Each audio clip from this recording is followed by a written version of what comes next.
Hey guys, welcome back to Vaganam Tamil YouTube channel. So நம்ம இன்னைக்கு இந்த வீடியோல பத்தி பார்க்க போறோம் அப்படினா how to drive in poor roads. So இந்த மாதிரியான roads அதாவது பாருங்க தார் ரோட்லயே poor condition ரோட்ல வந்து எப்படி டிரைவ் பண்றதுன்னு சொல்லி பார்க்க போறோம். And both வந்து மண் ரோட்லயும் பாருங்க இந்த மாதிரி ரோட்லயே வந்து எப்படி டிரைவ் பண்றதுன்னு சொல்லி பார்க்க போறோம். So வீடியோக்கு போறதுக்கு முன்னாடி நம்ம சேனலை யாரும் சப்ஸ்கிரைப் பண்ணாம இருந்தீங்கன்னா மறக்காம சப்ஸ்கிரைப் பண்ணுங்க. And வீடியோவை மறக்காம ஸ்கிப் பண்ணாம ஃபுல்லா பாருங்க. அப்பதான் வந்து இந்த வீடியோல சொல்ற கண்டென்ட் உங்களுக்கு முழுமையா வந்து புரியும். So வாங்க வீடியோக்குள்ள போலாம்.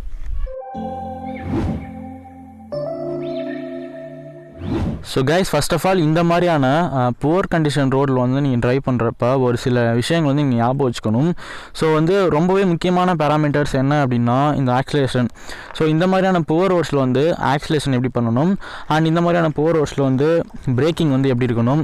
ஸோ இது ரொம்ப முக்கியமான விஷயம். அண்ட் இந்த மாதிரியான புவர் ரோட்ஸில் நீங்கள் ட்ரைவ் பண்ணுறீங்க அப்படின்னா தயவு செஞ்சு வந்து உங்களோட பைக்கோட டயர் வந்து நல்ல கண்டிஷனில் இருந்தால் மட்டும் ட்ரைவ் பண்ணுங்கள். ஸோ உங்களுக்கு வந்து நீங்கள் புவர் கண்டிஷனில் அடிக்கடி ஓட்டுற மாதிரி இருக்குது அப்படின்னா உங்களோட பைக் டயர் வந்து கரெக்டாக செக் பண்ணி அப்படி இருந்தால் மட்டுமே தான் இந்த மாதிரி புவர் கண்டிஷனில் ஓட்டுறப்ப ஒரு சேஃப்டி இருக்கும். அதாவது நம்ம பிரேக் அடிக்கிறப்ப ஸோ நீங்கள் வந்து வீக் டயர் வந்து வச்சு யூஸ் பண்ணிகிட்ருக்கீங்க அப்படின்னா தயவு செஞ்சு யூஸ் பண்ணாதீங்க. உடனே டயர் வந்து சேஞ்ச் பண்ணிடுங்க.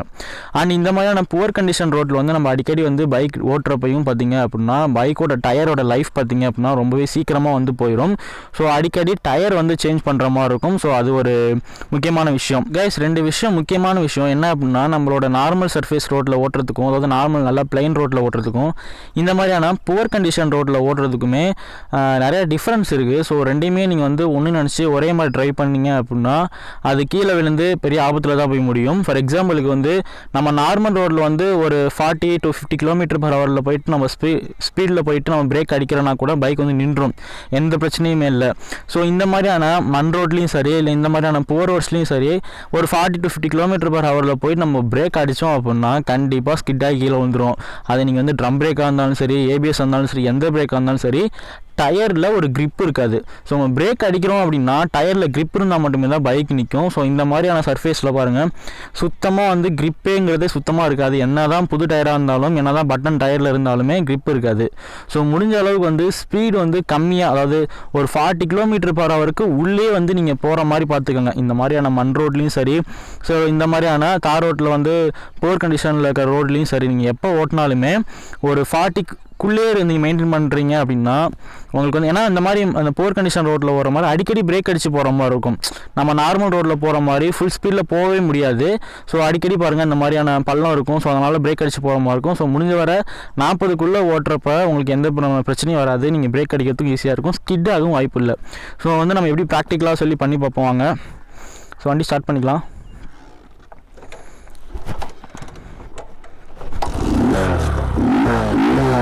ஸோ வண்டியை ஸ்டார்ட் பண்ணியாச்சு. ஸோ நம்ம எப்பயும் போல தான் நம்ம வந்து கிளச்சை பிடிச்சி கியர் போட்டாச்சு first gear. So first gear போட்டு மூவ் பண்ணணும். ஸோ மூவ் பண்ணுறப்ப நம்ம ஆல்ரெடி நார்மல் ரோட்டில் ஓட்டுற மாதிரி தான். பட் ஆனால் நீங்கள் வந்து ஃபுல் கியரில் அதாவது டாப் கியரில் வந்து நீங்கள் போக தேவையில்லை. ஏன்னா நம்ம ஸ்பீட் வந்து 40 km/h மேலே போக வேணாம்னு சொல்லியிருக்கேன். ஸோ உங்கள் வண்டிக்கு 40 km/h வந்து எந்த கியரில் வந்து மேக்ஸிமம் இருக்கோ நீங்கள் அந்த கியரில் போனால் போதும். ஸோ என் வண்டி வந்து 4 கியர் உள்ள வண்டி. ஸோ 4 கியர் வண்டியில் வந்து நான் வந்து எப்பயுமே தேர்ட் கியரில் இந்த மாதிரியான ரோட்ஸில் வந்து தேர்ட் கியரில் தான் போவேன். ஸோ நீங்கள் டாப் கியரில் போகணுன்னு அவசியம் கிடையாது இந்த மாதிரியான புவர் சர்ஃபேஸ் ரோட்டில். ஸோ அதை கன்சிடர் பண்ணுங்கள். அண்டு நீங்கள் போயிட்டுருக்கிறப்ப சடனாக ஏதாவது பிரேக் போடணும் அப்படின்னா நீங்கள் சடனாக வந்து நம்ம நார்மல் ரோட்டில் பிரேக் போடுற மாதிரி பிரேக் போட்டிங்க அப்படின்னா அங்கே பாருங்கள் சரிச்சு தான் கீழே விழுந்துருவோம். ஸோ ஸ்கிட்டாக வாய்ப்பு இருக்குது. ஸோ அதனால் முடிஞ்ச வர பிரேக் வந்து ஃபுல் ஃபோர்ஸில் அப்ளை பண்ணக்கூடாது. ஸோ விட்டு விட்டு அப்ளை பண்ணுங்க பாருங்கள். ஃபுல்லாக அப்ளை பண்ணிங்க அப்படின்னா சறுக்கி விட்டுரும். ஸோ அதனால் அதாவது இந்த மாதிரி அப்ளை பண்ணணும் விட்டு விட்டு. ஸோ இப்படி விட்டு விட்டு அப்ளை பண்ணிங்க அப்படின்னா அதாவது ஏபிஎஸ் மாதிரி. ஸோ ஏபிஎஸோட கான்செப்டே விட்டு விட்டு பிடிக்கிறது தான். ஸோ இந்த மாதிரி நீங்கள் அப்ளை பண்ணுறப்ப டக்குன்னு ஸ்கிட் ஆகாது பைக்கு. ஸோ அதே சமயத்தில் நீங்கள் பைக்கை நிப்பாட்டிக்க முடியும். அண்ட் நான் ஸ்டார்டிங்லேயே சொன்ன மாதிரி ஃபஸ்ட் வந்து பிரேக்கிங் பற்றி பார்த்தாச்சு. அண்ட் முக்கியமாக ஆக்சிலேஷன். ஸோ ஆக்சிலேஷனை பொறுத்த வரைக்கும் நம்ம நார்மல் ரோட்டில் வந்து நல்லா த்ராட்டில் பண்ணி போகிற மாதிரிலாம் இங்கே சத்தியமாக போயிடாதீங்க. கண்டிப்பாக கீழே தான் விழுவீங்க. ஏன்னா வந்து நம்ம கொஞ்சம் இந்த மாதிரி டர்னிங்லாம் பார்த்தீங்கன்னா ரொம்ப பொறுமையாக வளையணும். ஸோ 10 to 20 km/h ஸ்பீடில் போனாலே போதுமானது. இந்த மாதிரியான அந்த புவர் சர்ஃபேஸில் ஓட்டுற மாதிரி இந்த மாதிரி டர்னிங்லலாம் வந்து நான் எப்பயுமே சொல்கிறது என்னென்னா நார்மல் ரோட்லேயே நீங்கள் டர்னிங்கில் வளையிறப்ப ஒரு 30 to 40 km/h போனாலே ஒரு நல்ல கரெக்டான ஸ்பீட்னு சொல்லுவேன். ஸோ இந்த மாதிரியான அதாவது புவர் கண்டிஷன் ரோட்லலாம் ரொம்பவே ஸ்லோவாக போகணும். ஏன்னா நீங்கள் கொஞ்சம் இதாக போனால் கூட அங்கே பாருங்கள் இந்த இடத்துலலாம் போனீங்க அப்படின்னா கொஞ்சம் ஸ்பீடாக போய் நீங்கள் பிரேக் அடித்து போனீங்க அப்படியே ஸ்கிட் ஆகி கீழே விழுந்துருவீங்க. சுத்தமாக பைக்கில் வந்து கிரிப்பே இருக்காது டயரில். ஸோ நீங்கள் அதே மாதிரி வந்து நீங்கள் இந்த மாதிரி போர் சர்ஃபேஸ் கண்டிஷனில் ரோட்டில் ஓட்டுறப்ப முடிஞ்ச வந்து உங்களோட ஆக்சிலரேஷன் லெவலில் வந்து ஒரு ஈவனாக வச்சுக்கோங்க. அதாவது நம்ம பைக்கில் நார்மல் ரோட்டில் போகிற மாதிரி விட்டு விட்டு கொடுக்காத இந்த மாதிரிலாம் வந்து வேலையை வச்சுக்காதீங்க. இந்த மாதிரி வேலையெல்லாம் வச்சுக்கிட்டீங்க கண்டிப்பாக கீழே விழுந்துருவீங்க. ஸோ வந்து ஒரு சேஃப்டிக்காக தான் சொல்கிறேன். ஆக்சிலரேஷன் லெவல் வந்து ஃபுல்லாகவும் இருக்கக்கூடாது, ரொம்பவும் கம்மியாகவும் இருக்கக்கூடாது. மீடியமாக ஒரு 40 ஒரு நல்ல ஒரு லாங் ரோடாக இருக்குது அப்படின்னா ஒரு 40 km/h வந்து 40 km ஸ்பீடில் வந்து நீங்கள் போகலாம். கிராஜுவலாக அதே மாதிரி வச்சுக்கோங்க. சும்மா ஏற்றி த்ராட்டில் பண்ணிலாம் போனோம் அப்படின்னா கண்டிப்பாக கீழே விழுந்துருவோம். சொன்னால் முக்கியமாக 3ஆவது டிப் என்ன அப்படின்னா பைக்கோட டயர்.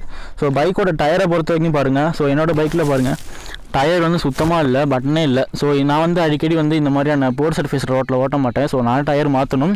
ஸோ இருந்தாலுமே வந்து இந்த மாதிரி நீங்கள் போர் சர்ஃபேஸ் ரோட்டில் உங்களுக்கு யூஸ் அதிகமாக இருக்குது அப்படின்னா இந்த மாதிரி டயர்லாம் வச்சு ஓட்டினீங்க அப்படின்னா கண்டிப்பாக பைக்கில் டயர் ரோட்டில் வந்து இங்கே ரோடுக்கும் டயருக்கும் க்ரிப்பே இருக்காது. ஸோ முடிஞ்ச வரை டயர் சேஞ்ச் பண்ணிட பாருங்கள். அதாவது பைக் டயர் எப்படி இருக்கணும்னு பார்த்தீங்க அப்படின்னா இந்த மாதிரி இருக்கணும். ஸோ இந்த மாதிரி பட்டன் இருந்தால் தான் கொஞ்சமாவது இந்த டயருக்கும் இந்த கிரவுண்டுக்கும் இந்த மாதிரியான போர் சர்ஃபேஸ் ரோடுக்கும் ஓரளவுக்காவது க்ரிப் இருக்கும். ஸோ க்ரிப் இருந்தால் தான் வந்து பிரேக் நிற்கும், வண்டி ஸ்கிட் ஆகாது. ஸோ முடிஞ்ச வரை இந்த மாதிரி டயர்லாம் வந்து வச்சு தயவு செஞ்சு வண்டியை ஓட்டாதீங்க இந்த மாதிரி போர் சர்ஃபேஸ் ரோட்டில். ஸோ அதே மாதிரி தான் இந்த போர் சர்ஃபேஸ் ரோட்டில் ஓட்டுறதும் அண்ட் வந்து இந்த நான் சொன்ன மாதிரி இந்த பிளைன் ரோடு, இந்த மண் ரோடு இருக்குது பார்த்தீங்களா, இந்த மண் ரோட்டில் ஓட்டுறதும் ஓரளவுக்கு சேம் தான். இங்கே என்ன டிப் ஃபாலோ பண்ணுறீங்களோ அதே டிப் தான் இங்கேயும் ஃபாலோ பண்ணணும். ஸோ இந்த மாதிரி ரோடு இருக்குது பார்த்தீங்களா, அங்கே பாருங்கள் ஜல்லிலாம் கிடக்குது பாருங்கள். ஸோ அப்படியே ஜல்லி பறிஞ்சு கிடக்கும். அதாவது தார் ரோடு தான், ஜல்லி ஒழுங்காக போடாதனால ஜல்லி பறிஞ்சு கிடக்குது. ஸோ இந்த மாதிரி ரோட்டில் ஓட்டுறத விட இந்த மாதிரி மண் ரோடு இருக்குது பார்த்தீங்களா, இந்த மாதிரி மண் ரோட்டில் ஓட்டுறது கொஞ்சம் சேஃப்னு சொல்லலாம். ஏன்னா வந்து இது ஸ்கிட் பண்ணுறது அளவுக்கு அது ஸ்கிட் ஆகாது. ஏன்னா இது வந்து ஓரளவுக்கு நார்மலாக தான் இருக்குது ரோடு, அந்தளவுக்கு ஸ்கிட் பண்ணாது. ஸோ இதில் வந்து ரொம்பவும் கேர்ஃபுல்லாக ஓட்டணும். ஸோ ஓரளவுக்கு உங்களுக்கு புரிஞ்சிருக்குன்னு நினைக்கிறேன் ஒரு ஐடியா. ஸோ எனக்கு தெரிஞ்ச எல்லா டிப்ஸ் சொல்லிட்டேன். நான் இந்த டிப் தான் நான் கரெக்டாக ஃபாலோ பண்ணுவேன். மேக்ஸிமம் வந்து எனக்கு இந்த மாதிரி போர் கண்டிஷன் ரோட்டில் வந்து ஓட்ட அளவுக்கு எனக்கு நீட் இருக்காது. உங்களுக்கு நீட் இருக்குது அப்படிங்கிற பட்சத்தில் இந்த விஷயங்களை கரெக்டாக ஃபாலோ பண்ணுங்கள். வேறு எதுவும் பெருசாக நீங்கள் பண்ண தேவையில்லை. அஸ் யூஸ்வல் நீங்கள் நார்மல் ரோட்டில் எப்படி ட்ரை பண்ணுவீங்களோ அதே மாதிரி ட்ரை பண்ணலாம். ஃபியர் இல்லாமல் ட்ரை பண்ணுங்கள். ஸோ அவ்வளோதான் விஷயம். ஸோ முக்கியமாக ஹெல்மெட் மறந்துடாதீங்க. ஸோ இந்த வீடியோ பிடிச்சிருந்து அப்படின்னா மறக்காமல் லைக் பண்ணுங்கள், சப்ஸ்கிரைப் பண்ணுங்கள், அண்டு உங்களோட ஃப்ரெண்ட்ஸ்க்கும் இந்த வீடியோ ஷேர் பண்ணுங்கள் கைஸ். ஸோ இதே மாதிரி ஒரு யூஸ்ஃபுல் அண்ட் இன்ட்ரெஸ்டிங்கான வீடியோவோட சீக்கிரமாக உங்களுக்கு சந்திக்கிறேன். Until bye from Yuvraj. Thank you guys.